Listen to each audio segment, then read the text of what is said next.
Headlining today's show, major winter storms, but not in the United States. Welcome to another international edition of commercial-free CNN Student News. We're heading to Britain. In January 2014, the country saw rain like it hasn't seen since the 1760s when King George was on the throne. The River Thames, which fits like a loose belt across southern England, has been rising from a series of winter storms. It's flooded towns, destroyed farms, and left people scrambling to protect or evacuate whatever they can from their homes. The British government says extra money and manpower are on the way to help defend and repair homes, but in some areas, residents are saying that's too little, too late. Not a lake or a sea, but a disaster in the heart of the English countryside. They're no strangers to flooding here, but nothing like this, not since records began. Well, it's been the wettest month for 248 years in this part of Britain, and climbing up this hill overlooking this part of Somerset in the southwest of the country, you get a really amazing perspective on the impact that's had. Take a look over here.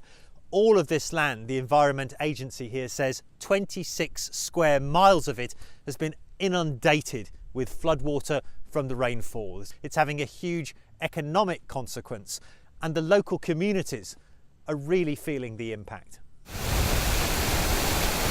In a bid to drain the fields and roads, thousands of gallons of rainwater are being pumped into already swollen rivers. For many residents, it's a desperate race to save their homes. All right, well, we've got access to one of the houses that has been severely affected by the flooding.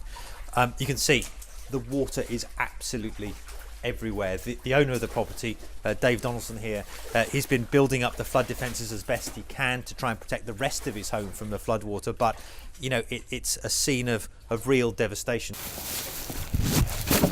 Outside, an army of volunteers is shoring up the flood defences, including aid workers like Ravi Singh of the British-based Khalsa Aid Agency, normally deployed in disaster zones overseas. How unusual is it for your agency to be called out to help people in Britain? Highly unusual. Actually, matter of fact, we've not really done anything before in Britain, and we, like other agencies, psychologically switched off that they don't need anything, they'll be fine. And when I've heard some of the callers on the radio station a few days ago saying where are the aid agencies that appeal to us for international aid, and that really stuck home. And forecasters predict more floods are indeed on the way as Britain's relentless rainstorms look set to continue. Matthew Chance, CNN, Somerset, England. See if you can ID me. You'll find me between the Pacific Ocean and the Caribbean Sea. I'm a Central American nation that got its independence from Spain in 1821. I'm the only country that borders both Nicaragua and Panama. I'm Costa Rica, a nation of almost 4.7 million people. It's not a large country. Costa Rica is about the size of West Virginia with a population the size of Alabama, a little under 5 million people. Its poverty rate is lower than that of its Central American neighbors, though it still includes about a quarter of the Costa Rican population. A new dam could help the country economically in the years ahead, but it may come at a cost to Costa Rica's coveted biodiversity.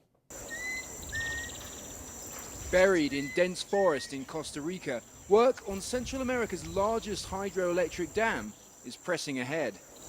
Construction on this project is now more than half complete. Next year, this entire area will be flooded to create a dam that will supply Costa Rica with 10% of its electricity. A key source of renewable energy for a country looking to reduce its dependence on foreign oil. But fears have been raised over the impact on the surrounding countryside, particularly for jaguars, like this one we filmed in captivity. The area around the Reventazon River provides the animals with a corridor to cross between reserves. It's the weakest link in the jaguar corridor through Central America, so for us it's the area of greatest concern. We tried to protect this time. We visited the area with the government agency behind the dam project. Efforts are underway to improve conditions to encourage greater migration. That means educating landowners and paying them to leave areas undeveloped. The hope is that many lives will be improved and the safeguards a model for vital infrastructure. Nick Parker, CNN, Siqueires, Costa Rica. In the lead up to the Olympics, we talked about the U.S. government's warnings about security. We talked about last-minute preparations when some hotels and venues weren't ready. Yesterday, we talked about a technical glitch in the opening ceremonies. But we haven't yet talked about the pride that's welling up in Sochi and spreading throughout the world's largest-sized country. The Winter Games in Sochi are now underway. Russia is opening its arms to the rest of the world, sharing its culture and traditions. The opening ceremony was a moment of Russian pride, and not only for Vladimir Putin. In a humble cafe, patrons and cooks stood side by side, bursting with patriotism during a live performance of the Russian national anthem. Moscow is trying to put what was once a backwater Black Sea resort back on the map. For years, locals endured power outages, while much of their city turned into a construction site. After all that, the Lisovsky family says the Olympic Games now feel like a holiday. From the new hotels to the big sports arenas, we love it, Victoria tells me. I think the whole world will come here, see this, and enjoy it. These days, the people here look unmistakably happy.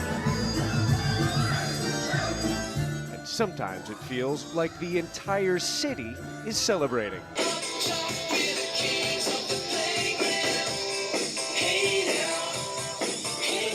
is my very first Olympiad, and what I'm quickly realizing is it's about more than just the sports. This is an entire citywide festival that's being enjoyed by Russians and by foreign visitors as well. I feel very comfortable here because there's so much security all over the place. You have to go through metal detectors even to see ballet. No one is taking any chances.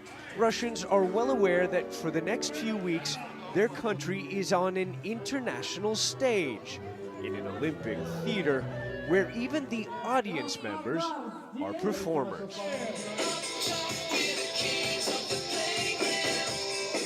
Big challenge ahead for the National Football League and Michael Sam. He's a former defensive end for Missouri, planning to enter the NFL draft this May. In an interview Sunday, Sam announced that he's gay. This could make him the first openly gay player to be drafted in the NFL.